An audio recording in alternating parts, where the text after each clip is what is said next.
the government gives us an ITIN number, which is an identifier tax identification number. So basically, my dad arrived in 1989. He's been paying taxes ever since then. He will never be able to claim those taxes. His Social Security, which is his Social Security number, he will never be able to claim it out. So as all of you, they're not entitlements, but as they're saying all these things, he's never going to apply to that. So what happens is that all these workers that have ITINs, all that money is going into the Social Security pool, but they'll never be able to pull from it. So one of the points that can be brought out is that immigrants are paying taxes every single day, whether it be shopping groceries, buying clothes, purchasing automobiles, anything. The thing is that we don't receive anything in return, basically. Something else is that people are saying that immigrants are taking in jobs. The jobs are already being held by them, and they're usually, as I said, low-income jobs where most people wouldn't even do it.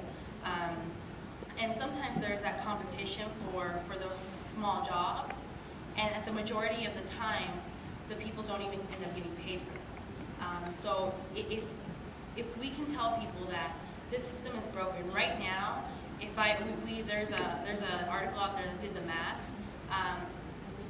If you were to apply, when I was born in 1988.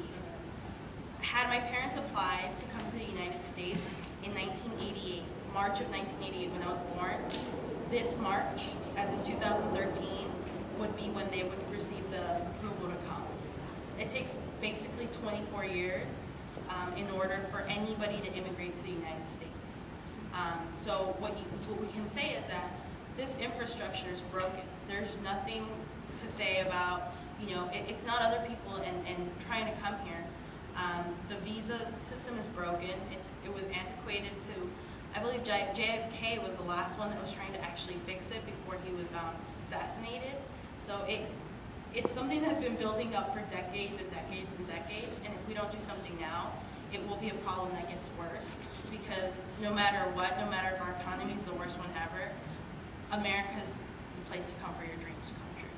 There's nowhere else that people want to go and would die for their dreams to become reality. But on the money aspect, it all goes back to immigrants are putting into the system and they're not taking away from it.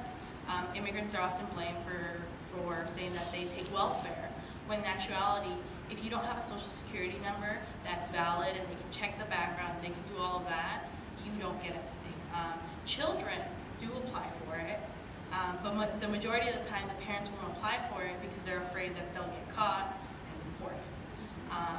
There's children in the foster care system right now that are draining money because their parents were deported and there's nobody taking care of them. Those kids will never be reunited with their parents because if your parents in Guatemala, they don't know how to call foster care here and find out where their child is. So it's really it's draining the economy more than it is.